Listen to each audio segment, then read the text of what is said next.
What's up, world? This is Guap CEO Jhai Keeton, and I'm clocking in with the L.Sherie Alert. Keep it locked.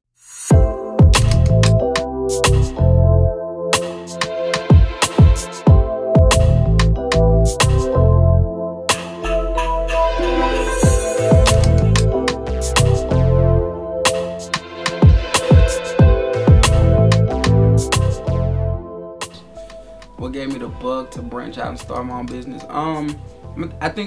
I think I always had the bug. I'm a business type of guy. I've been doing business since I was in high school. So going through high school, going through college, and then eventually getting a job in corporate America, the business or the entrepreneurship was always there. So I was always actually looking for that out. It was finding the right time and the timing to find that out. So it was just time for me to do it. I had been planning for about 4 or 5 years on the departure from the corporate job, and when the right time came, and the right time really was the time that made the most sense. There was no significant date and time, but it was the moment in which everything that I was doing and the plans that I had and the financial situation and other projects that I had going on with Guapington all kind of came together and showed me a window in which that I could, go ahead and make the move. So it was kind of easy making the choice at that point.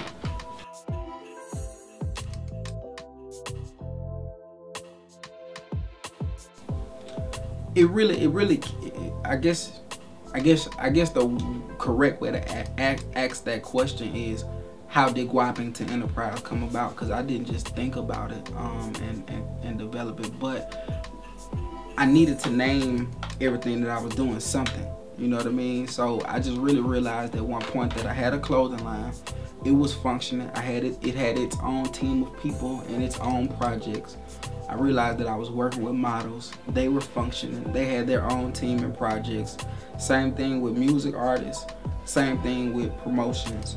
And I wanted to call all of that something. So I think it might have been back in 2004, 2005, maybe even 2006, but in college, I just decided to name it Showtime Productions. Just made that up.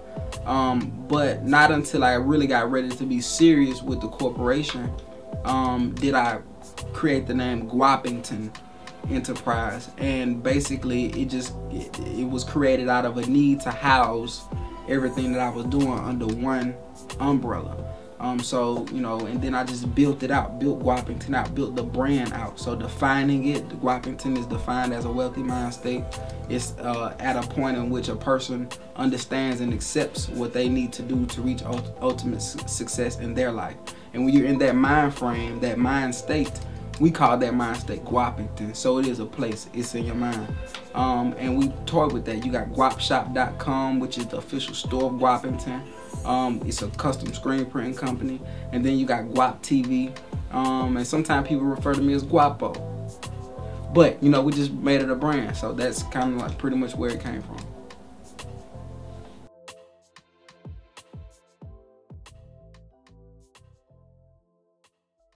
That's a good question. How do I choose my team? That happens in phases too. It happened in phases as it relates to what I was looking for. Excuse me. When I first started putting a team together, it really didn't depend on anything. Like anybody that wanted to do something or wanted to be a part of what I was doing, I opened the doors up to them. By the time I graduated from college and started, the corporate job, it really got a little bit more serious because I was looking for certain qualities in people, like people that really had that work ethic, people that really, they really did what they said that they was gonna do. Everybody tends to, a lot of people, most of us tend to have an interest in the entertainment industry. A lot of people don't necessarily know what they want to do. They just know that they want to do something. And a lot of people feel that you have to be certified or that you have to go to school to do certain things in entertainment, like makeup or hair or dancing or to have a clothing line or whatever. But that's not true. Like some of the most successful people in the business didn't have any type of formal training. What they just had was that drive, and that's something that no one can teach a person. So that's one of the main things that I look for in a person: their drive, their determination, their level of interest. At this point now, it's what else do they have in their life? They have going on in their life. Like sometimes some people have too many other responsibilities. It's unfortunate. I'm not judging anybody, but it's difficult to do a lot of stuff if you have kids. Sometimes even if you have a spouse that don't necessarily support what you're doing. So it's a lot of different things that play into that. But what I'm interested in at this point is people that are self-driven. They're relentless when it comes to research, finding information, not necessarily being cliche and saying can't take no for an answer, but there's always another way to get it done. And those are the type of people that I'm attracted to right now. Those are the type of people that I am proud to say that are on my team. There are some people on the team right now that probably won't be on the team in a few weeks, but that's part of business. And you know, life is like a long road. That's how I look at it. And you driving down a long road, and there's some people that's riding with you right now that's gonna get off in a few stops, and there's some people that you haven't yet, you know, came across yet. So that's it. But I think that's the thing that'll keep us in front of everybody. Is my team is diverse in ethnicity, and it's definitely diverse in the train of thought, the way that we think. Everybody thinks differently, and everybody understands how to work collectively. So that's actually, I didn't mean to talk about that so long, but that's actually a good question, because that's very important. You can't really be successful without a strong team, and I definitely really appreciate everybody on my team, and I respect their opinion. People know that I'm not the CEO boss who doesn't listen. No, I value everybody on my team, and you know, I understand their strengths and their weaknesses. And that's one thing when it comes to managing, which is a very important part about being an owner of anything. You have to understand how to connect with your people and manage them and know their strengths and their weaknesses. So yeah, I think that that's one thing that sets us apart in Guapington is our team. So shout out to the team out there.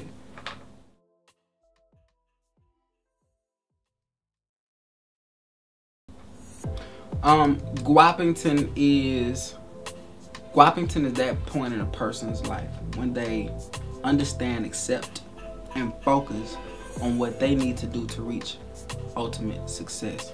So when you're in that mind frame, we call that Guapington.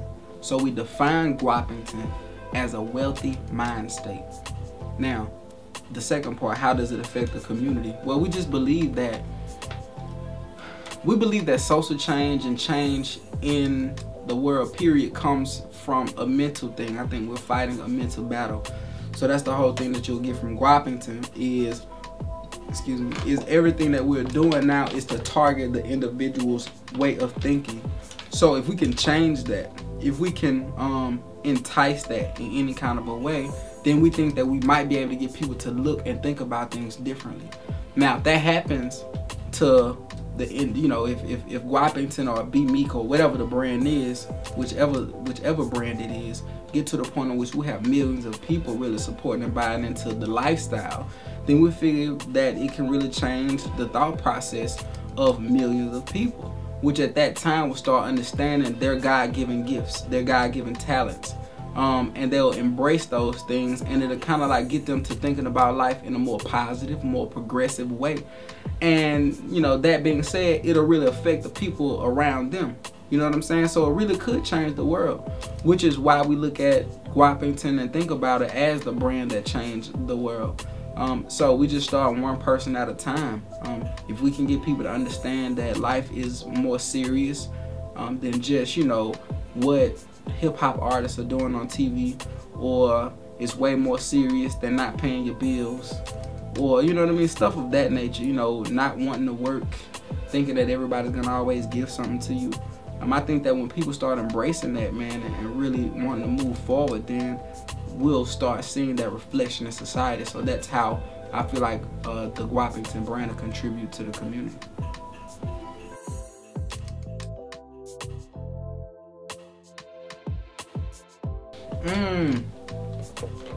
What come to mind is three big releases. One is the summer line, the summer campaign for Be Meek International Apparel Company. We just launched the website guapshop.com. We're gonna put that at the bottom of the screen. But guapshop.com is the official store of Guapington, USA, and we did launch the summer line for Be Meek International, which is the brand that really started Guapington. I started this whole thing with the clothing company. So it's good to have come back around in full force, and you know, actually be stepping up 2 or 3 levels and promoting the Be Meek brand. And then with the artist management, Real Music Management is 2 artists, D1 and Chanel. D1 is about to drop the Focus tape, which is hosted by DJ Drama. And it's got a lot of features on there, Mystical, Juvie, a lot of, like, basically it's like a New Orleans sign off, you know what I mean? And then that's kind of like the prelude to Mission Vision, which is pretty much produced by Manny Fresh. So D1 will be putting out those projects. And then Chanel is putting out a project it's a mixtape called Nobody's Bitch. And we just released So Good, or it was just released. So Good was just released. We sent that to 106 in Park. But Nobody's Bitch is pretty much the mixtape from the Young Money songstress Chanel, aka SNL, as she would say it if she was here. And then I'm trying to get both of them on songs together, so we're probably gonna do 2 or 3 D1 Chanel tracks.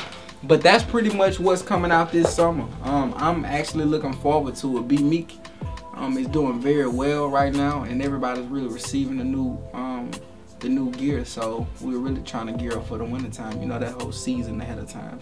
So Be Meek International, D1 the Focus tape, Chanel, Nobody's Bitch.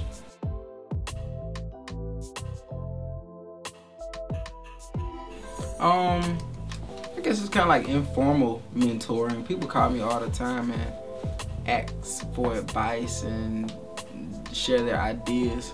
I might start consulting. I think I'm gonna start a mentoring consulting firm within Guapington.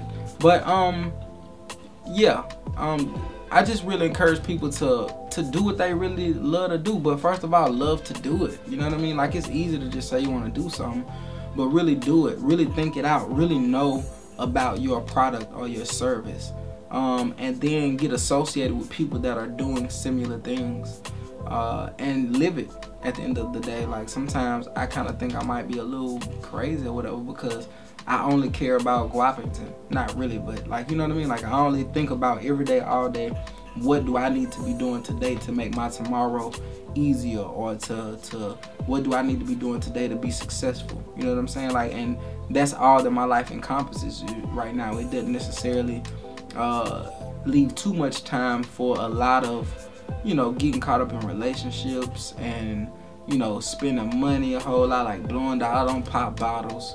I don't spend $300 on jeans. I don't go out and wait in line for the newest Jordans.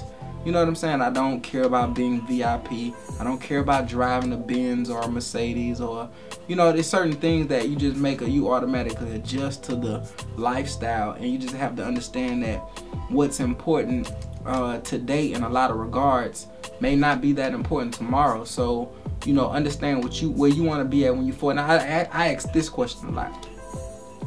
What type of life do you want to be living when you're 60, when you're 70, when you're 40, when you're 50? Like, do you want to be a frontline worker at a McDonald's? Do you want to just have a regular office job making $40,000, $50,000 a year? Do you want to be a top executive making $100,000 a year? Or do you want to be a corporate CEO, you know, making $1 million a year? And regardless of your answer, each one of those steps, you have to live a certain type of lifestyle to live that life, starting today. You know what I'm saying? So in order to live a certain type of lifestyle, you gotta live that life. And that's probably the most advice, or the largest piece of advice, most important piece of advice that I could give somebody is, if you really want to be successful, you have to live a successful lifestyle. And don't lie to yourself. You know what I mean? If you know you're not doing your homework, if you're in school, if you know you're not researching, if you know you're not staying up those hours or getting that work done or being relentless with the hustle, then you know you probably won't just be that successful. You get out of it what you put into it. So that's what I would give. That's the advice that I would give.